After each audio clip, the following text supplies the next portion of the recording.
Fala pessoal, beleza? Júnior Rafael do canal Lucrando com a Bolsa para mais um vídeo. Dessa vez eu vim falar da Taesa, mostrar alguns resultados dela, alguns números interessantes e trazer clareza para vocês de por que ela anunciou um dividendo tão alto para esse mês de novembro de 2020. Então, se você tem interesse e quer saber mais sobre a Taesa, já deixa o like no vídeo, se inscreve no canal se ainda não é inscrito e bora pro conteúdo. Então, pessoal, a Taesa existe a ação ordinária, que é a TAEE3, tem a ação preferencial, que é a TAEE4 e tem a ação Unit, que é TAEE11, que é uma junção da ação TAEE3 e duas ações TAEE4. A Taesa ela faz parte do setor de energia elétrica. Dentro do setor de energia elétrica existem três tipos de empresa. O primeiro tipo é empresas de geração de energia, que são essas, são as empresas que geram energia, por exemplo, empresas que têm usinas hidrelétricas, têm usinas termoelétricas, usinas eólicas e usinas solares. São praticamente essas quatro formas de energias principais. A segunda é as transmissoras de energias, que inclusive a Taesa é uma transmissora. O que a transmissora faz? Ela tem aquelas linhas de alta tensão que você já deve ter visto em alguma viagem, aquelas postes gigantes com os cabos muito altos de energia. O que a transmissora faz é pegar a energia lá na usina hidrelétrica e levar a energia até a subestação, ali onde é reduzido a voltagem para poder distribuir depois para as casas. Então a energia que sai da usina não é a mesma que chega na nossa casa. E é ali que entra o terceiro tipo, que é as distribuidoras, as de distribuição. É elas que depois da subestação pegam a energia elétrica e distribuem para as casas. Então são esses três tipos de empresas que tem dentro do setor de energia elétrica. Como eu mostrei para vocês aqui o exemplo das linhas de transmissão e o exemplo das subestações. Então, qual é a grande característica das transmissoras? Elas têm contratos longos, elas trabalham com concessões, com licitações com o governo e têm contratos de 25, 30 anos. Então, elas vão ter uma previsibilidade muito grande das receitas, porque elas conseguem estimar por vários anos quanto elas vão receber, que vai de acordo com os contratos delas. E elas são praticamente empresas antifrágeis, porque em tempos normais de economia aquecida, elas não vão ter nenhum problema, vai estar funcionando 100%. E em tempos de crise, aí que entra o ponto, as transmissoras, elas recebem por disponibilizar o serviço e não por quanto é consumido. Então, mesmo que aconteça uma crise, as pessoas gastem menos energia ou qualquer outro motivo, o contrato delas não muda, elas recebem o mesmo valor. Então, até em momentos de crise, como elas podem ter um custo menor para transmitir energia, menos manutenção, os lucros delas ainda podem até crescer, porque a receita continua a mesma e os custos podem acabar diminuindo. Então, por isso que eu considero um setor antifrágil. Até muitos analistas dizem que é o setor mais seguro da bolsa. Lembrando, pessoal, que eu só estou trazendo uma análise que eu fiz da empresa como um conteúdo educativo para vocês. Nada do que eu estou falando aqui, do que eu estou mostrando, é uma recomendação de compra. Eu só quero trazer alguns números interessantes e tentar trazer um conteúdo de valor para ajudar vocês na análise da empresa e facilitar para que vocês possam analisar outras empresas, possam ver se vale a pena ou não investir na Taesa. Então vamos usar alguns números interessantes que eu queria mostrar para vocês. O que eu quero destacar aqui, porque ela anunciou um dividendo tão alto. O que aconteceu? A Taesa ela tem muitos contratos que são corrigidos pelo IGPM. Para quem está mais atento a isso, o IGPM disparou nos últimos meses, então o IGPM está muito alto. Então aconteceu a correção através do IGPM. Isso fez com que o valor que a empresa recebia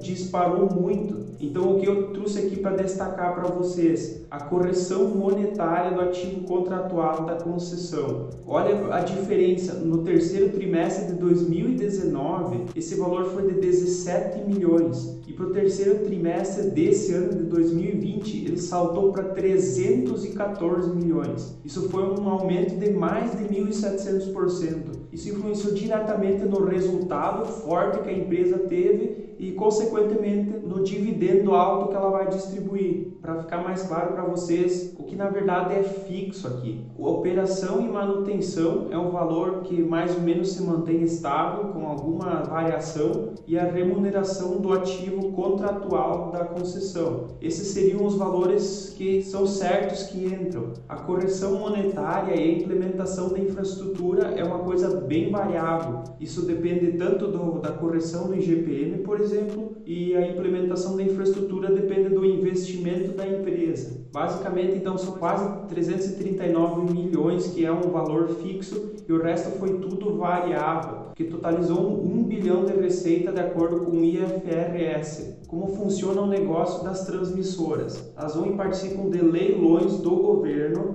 O governo contrata a empresa que oferece o menor RAP. O RAP é a renda anual permitida. Então, o governo vai acabar escolhendo a empresa que oferecer com o menor RAP. Por exemplo, se uma empresa oferece 500 milhões e a outra oferece 400 milhões, vai ser a de 400 milhões que vai ganhar esse contrato. E o que eu quero mostrar aqui para vocês é um detalhe muito importante. Algumas das concessões da Taesa são ajustadas pelo IGPM, como mostra aqui, no ciclo de 2020-2021, ela já está em 6,5%, então por isso que aumentou bastante. O que eu quero mostrar com essas flechas que eu marquei aqui? O problema de muitos contratos da Taesa é um ciclo que aqui é chamado de número 2. O que acontece? Esses contratos, depois de 15 anos, eles começam a cair até 50% do valor. Então, como eu destaquei para vocês, por exemplo, essa concessão Nova Trans, nos 2 últimos ciclos ela veio caindo. O mesmo aconteceu com a Munira, que também caiu,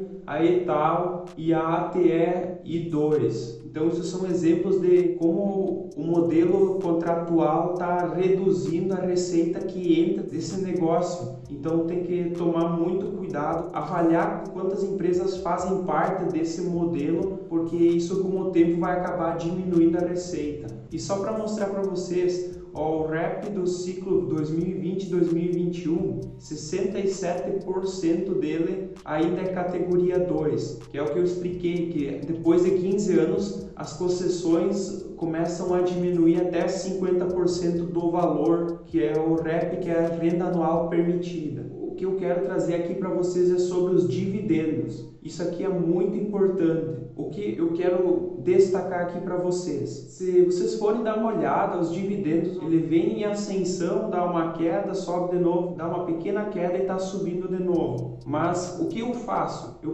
sempre analiso um período maior e vejo se está crescendo. Ele não precisa crescer em linha reta. Então, o que eu peguei e fiz? Eu peguei dos últimos 10 anos, então de 2009 a 2019, quanto dividendos e juros sobre capital próprio foram pagos, e aí eu vi como isso está crescendo nesse período, sem considerar no meio se subiu ou não. Então eu peguei e analisei os 273 milhões que ela distribuiu em 2009 e os 656 milhões que ela distribuiu em 2019. Então, no total, nos últimos 10 anos, os rendimentos cresceram 240,29%. Isso dá mais de 24% ao ano de média. Acho um crescimento muito interessante para uma empresa que é mais estável, não tem um crescimento tão acelerado como o de outros setores. A Taesa, no dia 25 de novembro, ela vai pagar dividendos. Então, quem tem a ação Unity da TAE11 vai receber de dividendos R$ 1,36 e de JCP 0,16, quase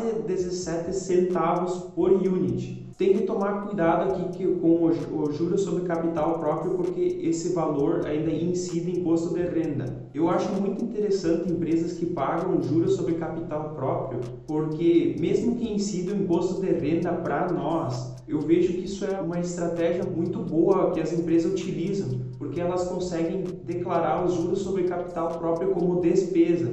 Então isso tem um ganho fiscal. E eu acho que a empresa tem que utilizar esse ganho fiscal. Isso mostra uma gestão eficiente, então eu acho isso muito interessante. Outro ponto que eu quero mostrar para vocês é o do payout. A empresa costuma ficar na média de 90% de payout. Aí o que aconteceu aqui, que deu uma caída na linha laranjada e a linha verde apareceu aqui seguido. É o que eu acabei de falar antes sobre esse IFRS, que é um novo modelo contábil que ela adotou exatamente a partir de 2018. Então o que aconteceu? Como esse modelo mudou, a empresa tem um lucro contábil por usar um modelo diferente de contabilidade. Então, se for analisar o lucro da empresa, ela continua seguindo a média de praticamente 90%. Mas levando em consideração o que aparece no balanço de contabilidade, essa distribuição dos dividendos seria menor. Mas como eu disse para vocês, isso é apenas um lucro contábil, ele não é um dinheiro de geração de caixa. Então, ela segue mantendo sua média de uns 90% de payout. Outra coisa muito interessante que eu quero mostrar para vocês, que tem que cuidar em todas as empresas, mas principalmente nas empresas de energia elétrica, porque elas costumam ser um pouco mais endividadas. Se for olhar o endividamento total da Taesa, ele é um endividamento de 6,4 bilhões.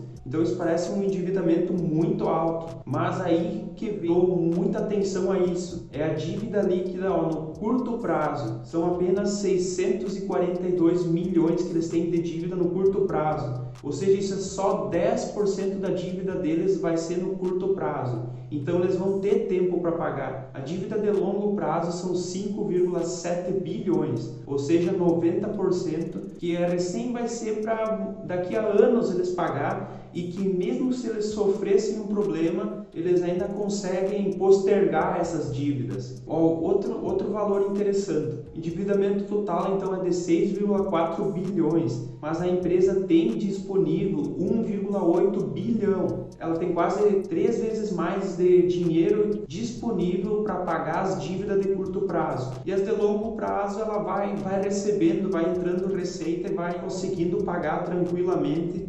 Eu vejo como muito saudável esse endividamento da Taesa, sem risco nenhum. Então, pessoal, eu fiz esse vídeo mais rápido, mostrando alguns números que eu achei interessante e para trazer a explicação de por que a Taesa pagou um dividendo tão alto. E o que eu quero dizer para vocês é que ele teve muito relacionado ao IGPM, então isso não vai perdurar durante muito tempo. Provavelmente no quarto trimestre, como o IGPM ainda está muito alto, o valor deve ser ainda maior, mas provavelmente a partir do ano que vem esse IGPM já deve reduzir bastante e aí o valor volta a reduzir. Então não só porque agora ela está pagando um dividendo alto que você tem que sair comprando ação sem olhar, tanto que ela subiu alguns reais durante os últimos dias. Então acaba que o mercado precificou para cima já esses dividendos que ela anunciou. Então tem que tomar muito cuidado, não tomar uma decisão sem analisar todos os fatos e entender o que está acontecendo de verdade.